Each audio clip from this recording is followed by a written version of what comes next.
Bienvenue sur Esprit Vivant TV, une chaîne dédiée à la vérité de l'Évangile. Tu as déjà tout reçu. Épisode 1. Et si le plus grand problème dans ta vie spirituelle n'était pas ce que Dieu n'a pas encore fait, mais ce que tu n'as pas encore réalisé? Beaucoup de croyants passent leur temps à supplier Dieu, à attendre une percée, à espérer un miracle à venir, alors que la Bible révèle une vérité bouleversante. En Jésus-Christ, tout a déjà été accompli. La paix, la guérison, la victoire, la provision, la liberté.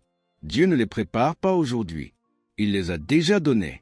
Le vrai combat n'est donc pas d'obtenir quelque chose de Dieu, mais d'apprendre à recevoir ce qu'il a déjà mis à ta disposition. Dans cet enseignement, nous allons renverser une mentalité religieuse limitante et découvrir une révélation qui transforme la foi, la prière et la manière même de vivre avec Dieu. Prépare ton cœur, car ce que tu vas entendre peut changer ta relation avec Dieu pour toujours. Tu as déjà tout reçu. Tu n'as pas besoin que Dieu te donne quelque chose de plus. Tu as besoin de faire sortir ce que Dieu a déjà mis à l'intérieur de toi. Souvent, nous demandons encore à Dieu, alors que la vérité est simple. Tu as déjà tout reçu. Tu n'as pas besoin de plus. Ce dont tu as besoin, c'est d'une révélation de ce que tu possèdes déjà. Aujourd'hui, je commence une série d'enseignements intitulés « Tu as déjà tout reçu ». Cet enseignement est en quelque sorte une application de ce que j'ai déjà partagé sur l'esprit, l'âme et le corps et sur ta véritable identité en Christ. Le sous-titre est très simple. Alors arrête d'essayer de l'obtenir. J'ai même illustré cela avec l'image d'un chien qui court après sa propre queue. C'est exactement ce que beaucoup de chrétiens font. Si ce chien attrapait enfin sa queue, il découvrirait qu'il l'avait déjà depuis le début.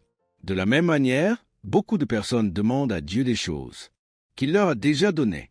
Cela demande un changement total de manière de penser. C'est une façon complètement différente de voir la vie chrétienne. La vérité, c'est que Dieu nous a déjà donné tout ce dont nous aurons jamais besoin. Tu n'as pas besoin de demander à Dieu de te guérir, de te bénir, de te prospérer ou de te révéler son amour. Il a déjà fait toutes ces choses. Ce que tu dois faire maintenant, c'est commencer à croire que Dieu a déjà accompli sa part et apprendre à recevoir au lieu de toujours demander à Dieu de donner. Et cela fait une énorme différence. La majorité des gens ne réalisent même pas à quel point cette vérité est importante. Parmi tous les enseignements que je partage, celui-ci est l'un des plus importants. Dans ma propre vie, cette révélation a complètement changé ma relation avec Dieu et la manière dont Dieu agit dans ma vie. Je vois aujourd'hui de bien meilleurs résultats, parce que j'ai compris que Dieu a déjà fait sa part. Il ne s'agit plus de supplier Dieu ou de le convaincre d'agir.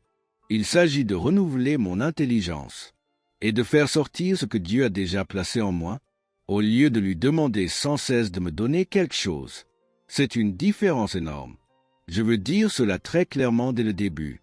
Cela fait plus de 50 ans que je sers Dieu. Des milliers de fois, j'ai prêché avec passion que Dieu nous aime déjà, que Dieu nous a déjà bénis, et que nous avons déjà tout en Christ dans les lieux célestes. Et pourtant, juste après ces enseignements, des personnes viennent me voir et me disent « Priez pour que Dieu me donne son amour. Oh, priez pour que Dieu me guérisse. » Cela va complètement à l'encontre de ce que je viens d'enseigner. J'ai appris avec le temps que je peux parfois amener quelqu'un, par des arguments bibliques, à comprendre certaines vérités. Par exemple, je peux montrer clairement par la parole que la guérison fait partie de l'œuvre de Jésus et que par ses meurtrissures nous avons été guéris. Je peux aussi montrer que Jésus est devenu pauvre, afin que nous soyons enrichis par sa pauvreté. Même si les gens ont été enseignés autrement, ils peuvent au moins reconnaître que la Bible le dit. Ensuite, ils restent libres de croire ce qu'ils ressentent, ce que dit le médecin ou ce qu'ils voient. Dieu ne force personne à croire. Mais lorsqu'il s'agit de cette vérité précise, que Dieu a déjà tout accompli et que tu as déjà tout reçu, je me rends compte que les gens ont beaucoup de mal à la saisir. Cela ne peut pas être compris intellectuellement. Cela doit venir par révélation. Je peux prêcher de tout mon cœur, et pourtant cette vérité semble passer au-dessus de la tête de beaucoup de personnes. Pourquoi? Parce que nous parlons ici de réalités spirituelles invisibles, qui ne peuvent pas être prouvées par des moyens naturels. Cela doit être révélé par le Saint-Esprit. Et pourtant, je le dis avec conviction, C'est l'une des révélations les plus importantes que Dieu m'ait jamais données. C'est pourquoi je voudrais te demander, dès maintenant, d'être d'accord avec moi dans la prière. Si tu crois que Dieu peut te parler à travers cet enseignement, alors demande-lui qu'il te donne l'esprit de sagesse et de révélation, afin que les yeux de ton cœur soient ouverts. Cette vérité ne peut pas être reçue par les sens naturels, parce que tu vois, entends, touches ou ressens. Elle doit être reçue par la révélation du Saint-Esprit. La bonne nouvelle, c'est que Dieu désire te révéler cette vérité, encore plus que toi tu désires la comprendre. Si tu ouvres ton cœur, tu entendras peut-être des choses qui vont à l'encontre de beaucoup d'enseignements religieux. Mais le fait que cela contredise la religion ne signifie pas que c'est faux. Pose-toi simplement cette question. Tout ce que tu as appris jusqu'à présent, est-ce que cela fonctionne réellement dans ta vie? Je sais, pour avoir parlé avec des milliers de personnes, que beaucoup aiment Dieu, le servent depuis longtemps, mais continuent à lutter pour recevoir la guérison, la prospérité, la joie, la paix, la délivrance et la vision. Pourtant, ils croient en Dieu. Tu pries? Mais honnêtement, est-ce que cela fonctionne vraiment dans ta vie? Je pense que la plupart des personnes répondraient. Il y a beaucoup de luttes. Il y a des choses que tu crois que Dieu veut faire dans ta vie, mais que tu ne vois pas se manifester. Si c'est ton cas, alors ne t'accroche pas simplement à des doctrines humaines, si elles ne produisent pas de résultats dans ta vie. Sois ouvert à quelque chose de nouveau. Je vais dire des choses qui vont certainement remettre en question beaucoup de concepts religieux que tu as appris. Mais Jésus lui-même a dit, dans Marc chapitre 7, verset 13, que les traditions et les doctrines des hommes rendent la parole de Dieu sans effet. La raison pour laquelle nous ne vivons pas toute l'abondance, la joie et la paix que Dieu a prévue pour nous n'est pas la faute de Dieu, c'est notre faute. Et l'une des choses qui nous bloque, c'est une mauvaise manière de penser. Ce que je vais enseigner dans cette série, intitulée « Tu as déjà tout reçu », va produire un changement radical dans ta relation avec le Seigneur et dans la manière dont tu reçois de Dieu, dans ma propre vie et dans la vie de nombreuses personnes à qui j'ai enseigné. Cela a complètement changé les choses. C'est un véritable tournant. Je pense par exemple à Caroline et Mike Ouche. Mike avait une énorme tumeur sur la poitrine. Il l'avait depuis des années, presque 8 ans. C'était un cancer qui s'étendait et qui détruisait progressivement sa vie. Lorsqu'il a saisi la révélation de cet enseignement, tu as déjà tout reçu. Cela a totalement transformé sa vie. Mike raconte son témoignage ainsi.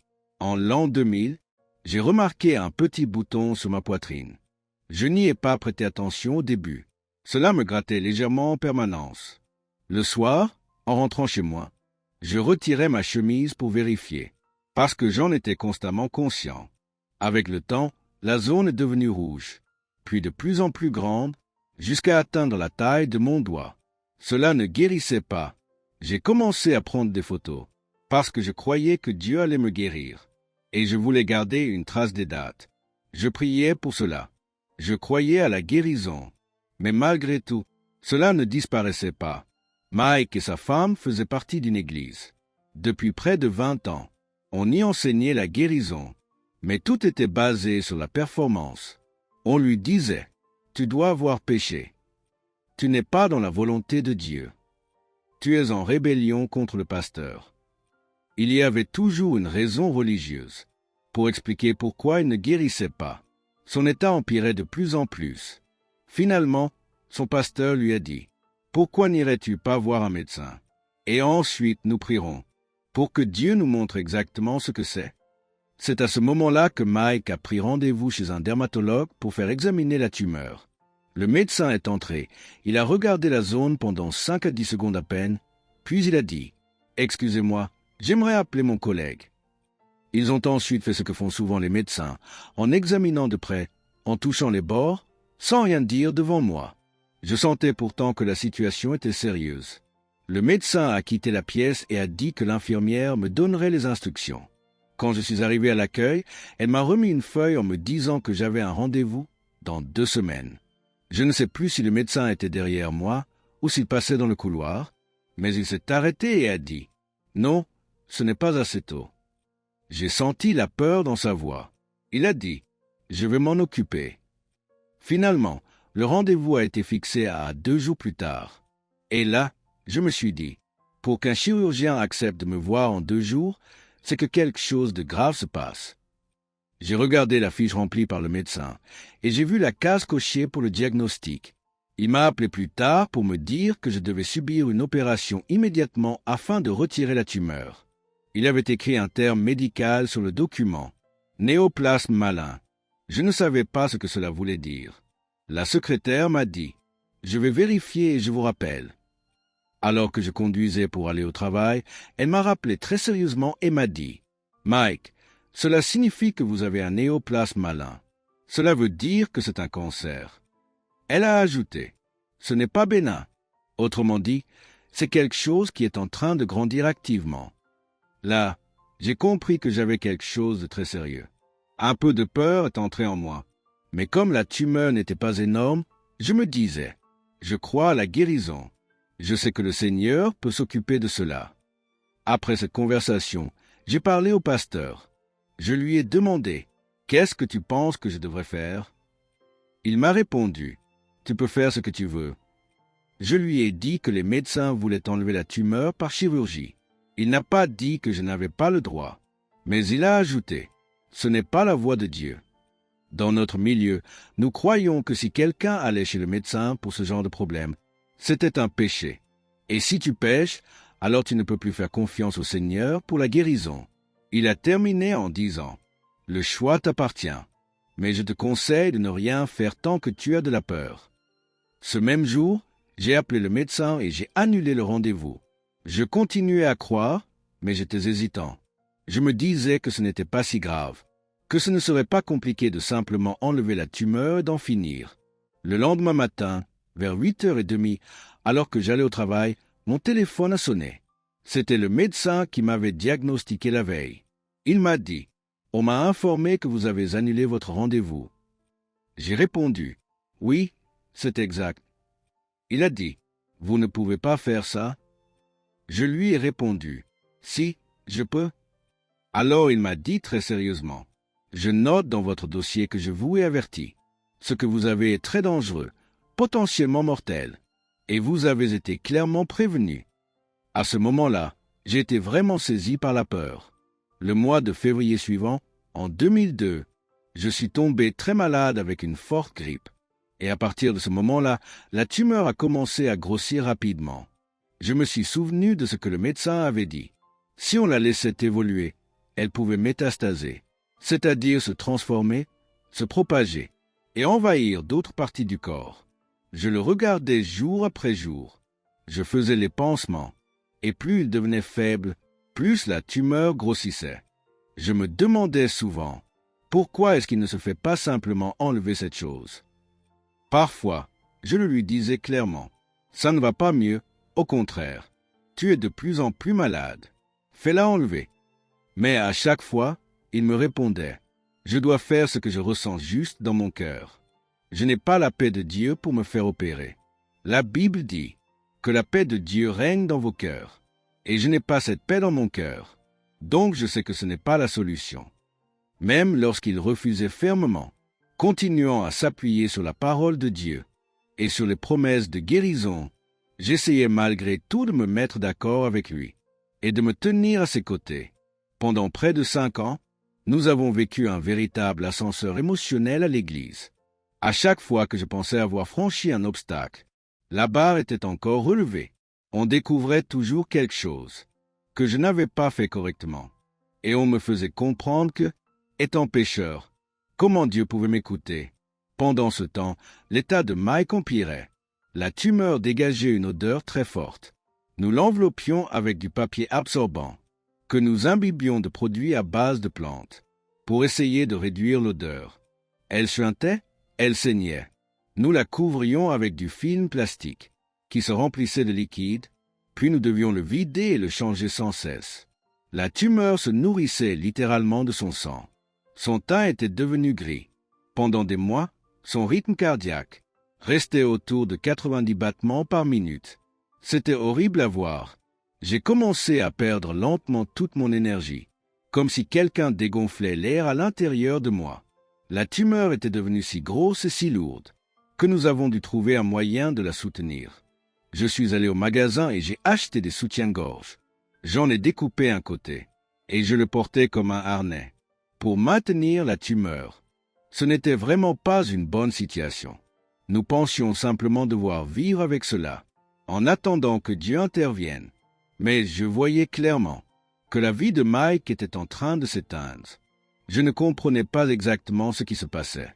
Je savais seulement que mon corps ne fonctionnait plus correctement à l'intérieur, et que cette chose continuait de grandir. Elle développait comme des prolongements sous ma peau, semblables à des tentacules, qui s'étendaient et se propageaient. C'était répugnant. Je voyais cela comme une manifestation directe du diable. Et c'était réellement le cas. La Bible dit que le diable vient pour tuer, voler et détruire. Et c'est exactement ce qu'il faisait. Il aspirait ma vie, détruisait toute ma capacité à être productif, et me volait ma joie et mon bonheur. Je dois cependant reconnaître une chose. Tout cela se faisait avec mon consentement, parce que je n'avais pas pris position fermement contre lui. À ce stade, Mike était si malade qu'il m'était très difficile de le laisser seul toute la journée. Pendant que je travaillais, quand je l'appelais, je sentais simplement à sa voix qu'il était extrêmement faible. Parfois, je me demandais sérieusement si j'allais rentrer à la maison et le retrouver encore en vie. Un passage biblique m'a profondément encouragé. Proverbes chapitre 4, versets 20 à 22. Mon fils, sois attentif à mes paroles. Prête l'oreille à mes discours. Qu'ils ne s'éloignent pas de tes yeux. Garde-les au milieu de ton cœur, car ils sont la vie pour ceux qui les trouvent, et la santé pour tout leur corps. J'ai décidé que, puisque je n'avais rien d'autre à faire de mes journées, je passerais chaque moment possible dans la parole de Dieu. Je savais que je manquais de vie et que j'avais besoin de guérison pour tout mon corps. Un matin, en me préparant pour aller travailler, je faisais défiler les chaînes de télévision, en cherchant quelque chose à écouter. Il y avait des gens qui criaient, d'autres qui gesticulaient, et je n'avais pas envie d'écouter cela. Puis je suis tombé sur une chaîne, où un homme était simplement assis sur une chaise, parlant calmement. Il a dit, « Aujourd'hui, je commence une toute nouvelle série, et je vais parler d'un enseignement, intitulé « Tu as déjà tout reçu ». J'étais déjà retourné dans la salle de bain, et je me suis dit, quel nom stupide pour un enseignement.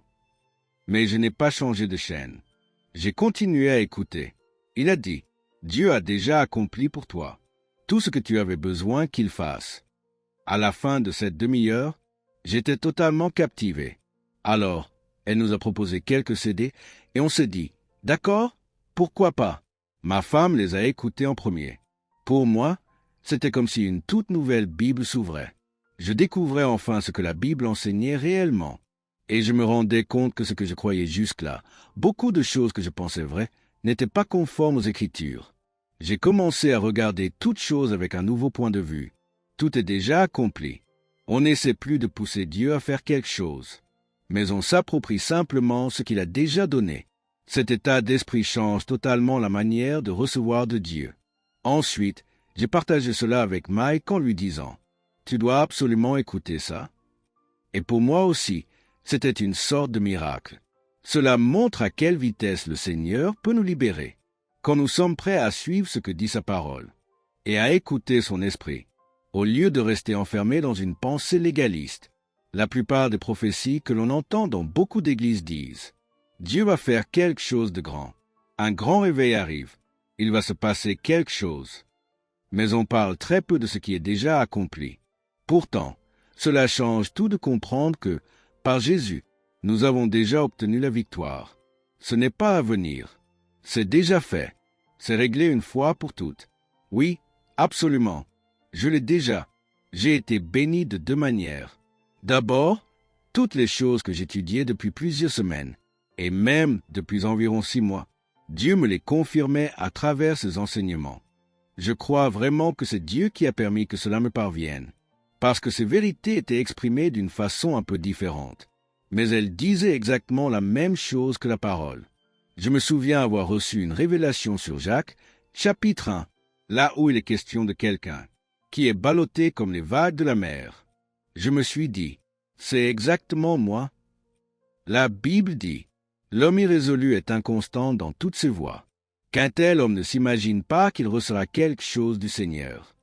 Jacques 1, versets 6 à 7. Alors j'ai décidé. Je n'ai pas besoin de me concentrer sur deux choses. Je vais me concentrer sur une seule. Et c'est à ce moment-là que j'ai compris que je pouvais recevoir de Dieu. Ce n'était pas Dieu qui retenait quelque chose. J'avais déjà reçu. Dieu, à travers Jésus-Christ, n'était pas le problème. Le problème, c'était moi, ma façon instable de penser. La Bible dit, c'est par les meurtrissures de Jésus que j'ai été guéri. J'ai tracé une ligne, comme dans le sable, en disant, non, ça n'ira pas plus loin que ça. Cette nuit-là a été un tournant dans sa guérison. Même si la tumeur était toujours là, aussi grave qu'avant, son regard avait changé. Il ne se voyait plus comme malade, mais comme déjà guéri. Environ 2 semaines plus tard, quelque chose a changé. Quand nous changions le pansement, nous avons remarqué que nous avions besoin de moins de papier qu'avant. Je lui ai dit, « Mike, ça diminue. » Il a répondu, « Bien sûr, Dieu m'a guéri. Ça ne peut que rétrécir. Peu importe ce que je vois extérieurement. Par les meurtrissures de Jésus, j'ai été guéri, et c'est fini. » Vers le mois de mai, je n'avais même plus besoin de porter le soutien. À chaque changement, la tumeur diminuait encore, jusqu'à ce qu'il ne reste presque rien. Puis un jour, elle a complètement disparu. En août, il ne restait qu'une petite cicatrice sur ma poitrine. J'ai été entièrement rétabli par Jésus-Christ. C'est la seule direction que mon corps peut prendre. Diable, tu ne peux pas m'avoir. J'ai déjà été racheté.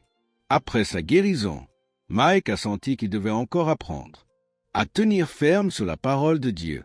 Avec Caroline, ils ont vendu leur maison à Tucson et ont déménagé à Colorado Springs pour étudier à Shari Bible College.